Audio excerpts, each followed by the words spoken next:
বন্ধুরা, পম্পার কিচেনে আপনাদের সকলকে স্বাগত। আজকের আমি আপনাদের সামনে একটা নতুন ধরনের রেসিপি নিয়ে হাজির হয়েছি। আজকের আমি বানাবো মালপোয়া।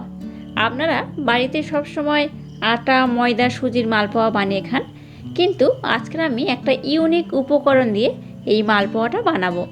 আজকের আমি পেঁপের মালপোয়া বানাবো। তাহলে চলুন শুরু করা যাক আজকের রেসিপি। আর আপনাদের কাছে সম্পূর্ণ ভিডিওটি দেখার অনুরোধ রইল। দেখুন, পেঁপের মালপোয়া বানানোর জন্য আমি এখানে একটা বড় সাইজের পাকা পেঁপে নিয়েছি। পেঁপেটা দেখুন কত সুন্দর, কত বড়। এই পেঁপেটা সম্পূর্ণ আমার লাগবে না, আমি অর্ধেকটা কেটে নেব। দেখুন, পেঁপেটা আমি মাঝখান দিয়ে কেটে নিলাম। এই দেখুন, পেঁপেটা একদম পেকে গেছে। পেঁপেটা সম্পূর্ণটা আমি ব্যবহার করব না, আমি এই অর্ধেক পেঁপেটা ব্যবহার করব পেঁপের মালপোয়া করার জন্য। এবার এই পেঁপেটাকে আমি খুব ভালো করে খোসা ছাড়িয়ে টুকরো টুকরো করে কেটে নেব। দেখুন, পেঁপেটা আমি টুকরো টুকরো করে কেটে নিয়েছি। এবার আমি একটা মিক্সির জার নিয়ে নিলাম, এর মধ্যে পেঁপেগুলো আমি দিয়ে দিলাম।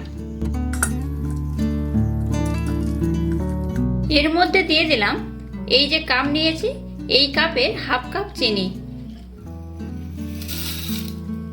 এবার এইটাকে আমি খুব ভালো করে ব্লেন্ড করে নেব। দেখুন, পেঁপে আর চিনিটা আমি খুব ভালো করে ব্লেন্ড করে নিয়েছি। এবার আমি একটা পাত্র নিলাম, আর পাত্রের মধ্যে একটা ছাঁকনি নিলাম।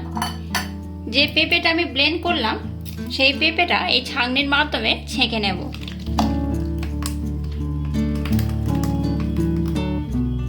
এবার এইভাবে আমি খুব ভালো করে পেঁপেটা ছেঁকে নেব, কারণ দেখুন কিছু কিছু জায়গায় সামান্য অল্প পরিমাণে গোটা গোটা হয়ে আছে, এগুলো মালপোয়া যখন বানাবো গেলে অসুবিধা হবে।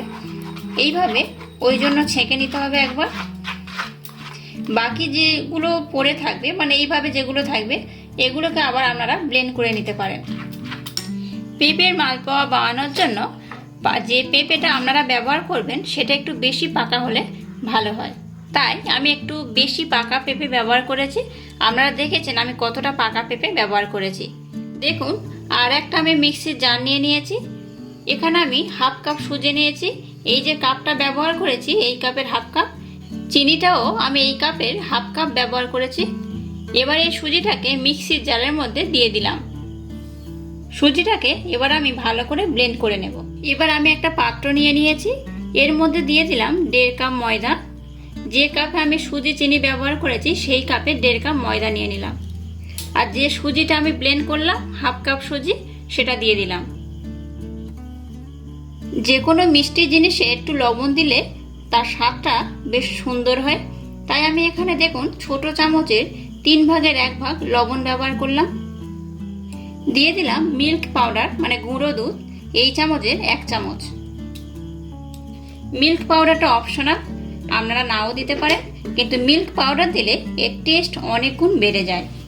দিয়ে দিলাম কালো জিরে সামান্য পরিমাণে।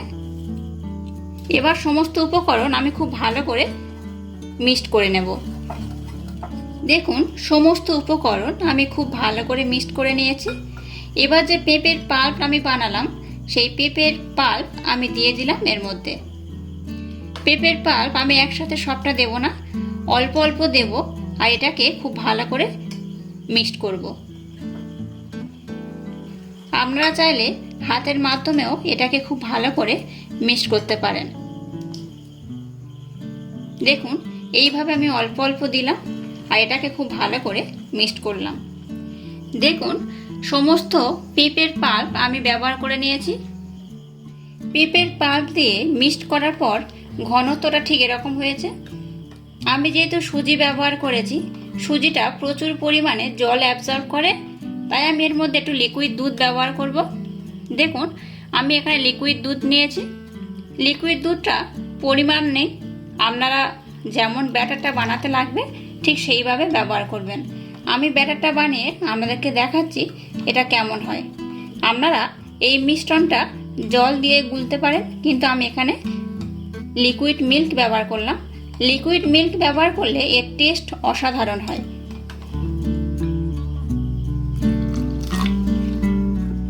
লিকুইড দুধটা দেওয়ার পর আমি সমস্ত মিশ্রণ খুব ভালো করে মিক্সড করে নিয়েছি। যেহেতু এখানে সুজি রয়েছে, জল অ্যাবজর্ব করবে, তাই ব্যাটারটা দেখুন একটু পাতলা করেছি। যদি পরে আবার দুধের দরকার হয় আমি আবারও ব্যবহার করব। এখন এটাকে আধ ঘন্টার জন্য রেস্টে রেখে দিলাম। আধা ঘন্টা হয়ে গেছে, দেখুন আমার মিশ্রণটা কেমন হয়েছে। আমি আপনাদেরকে দেখাচ্ছি এটা কেমন ঘনত্বে হয়েছে। দেখুন ঘনত্বটা একটু ঘন হয়ে গেছে। এখানে আমি আরেকটু দুধ ব্যবহার করব। যেহেতু সুজি ছিল তাই দুধটাকে অ্যাবজর্ব করে নিয়েছে। এখানে আমি আরেকটু সামান্য পরিমাণে দুধ ব্যবহার করলাম। আবারও এটাকে খুব ভালো করে মিক্সড করতে হবে। দেখুন দুধটা দেওয়ার পর আমি এটাকে আবারও ভালো করে মিক্সড করে নিয়েছি। এবার এর মধ্যে বেকিং সোডা দিয়ে দিলাম ছোট চামচের হাফ চামচ। আমি খুব বেশি বেকিং সোডা ব্যবহার করলাম না। এই বেকিং সোডার উপরে আমি সামান্য পরিমাণে দুধ দিয়ে দিলাম। বেকিং সোডা দেওয়ার পর মিশ্রণটা আমি আর একবার খুব ভালো করে মিক্সড করে নেব। মিশ্রণটা আমার একদম রেডি হয়ে গেছে। আর ঘনত্বটা দেখুন এইরকমই হয়েছে, খুব পাতলা নয় আর খুব ঘনও নয়। গ্যাসটা জ্বেলে দিয়ে আমি একটা কড়া বসিয়ে দিয়েছি। কড়াটাকে খুব ভালো করে গরম করে নিয়েছি। এবার এই কড়ার মধ্যে দিয়ে দিলাম সাদা তেল। তেলটাকে প্রথমে আমি খুব ভালো করে গরম করে নেব। দেখুন তেলটাকে আমি খুব ভালো করে গরম করে নিয়েছি। এবার গ্যাসের ফ্লেমটাকে লো টু মিডিয়াম রেখে আমি মালপোয়াগুলো ছেড়ে দেব। দেখুন মালপোয়াগুলো কত সুন্দর ফুলে উঠছে, দেখুন দারুণ হয়েছে। এগুলোকে আমি একটু লাল লাল করে ভেজে নেব। এইভাবে সব মালপোয়াগুলো আমি ভেজে নেব। দেখুন এগুলো লাল লাল করে ভেজে নিয়েছি। এগুলো এবার উঠিয়ে নেব।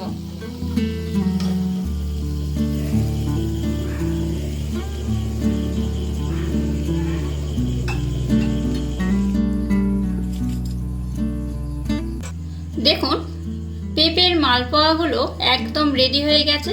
কত সুন্দর দেখতে হয়েছে দেখুন। আমি এগুলোকে এইভাবে ভেজে নিয়েছি। আপনারা চাইলে চিনির শিরা করে এই মালপোয়াগুলো চিনির শিরার মধ্যে দিতে পারেন। আমি এখানে চিনির শিরা ব্যবহার করলাম না। আর দেখুন কত সুন্দর দেখতে হয়েছে। আপনারা বাড়িতে অবশ্যই এইভাবে একবার হলেও ট্রাই করবেন। এটা একদম নতুনত্ব একটা রেসিপি। মালপোয়া তো আপনারা অনেক রকম খেয়েছেন, একবার পাকা পেঁপে দিয়ে এই মালপোয়া বানিয়ে দেখবেন, অন্য মালপোয়া আর খেতে ইচ্ছা করবে না। আমি আপনাদেরকে একটা কেটে দেখাচ্ছি কত সুন্দর হয়েছে। দেখুন দেখুন কত সুন্দর হয়েছে, দারুণ হয়েছে। এগুলোর টেস্ট হয় অসাধারণ। আপনারা বাড়িতে অবশ্যই একবার হলেও ট্রাই করবেন। আর আমার এই রেসিপিটা যদি আপনাদের ভালো লাগে তাহলে অবশ্যই আমার চ্যানেলটাকে লাইক, শেয়ার, কমেন্ট এবং সাবস্ক্রাইব করবেন। আর পাশে থাকা বেল আইকনটা প্রেস করে দেবেন। আজ টাটা, আবার দেখা হচ্ছে নতুন কোনো রেসিপি নিয়ে।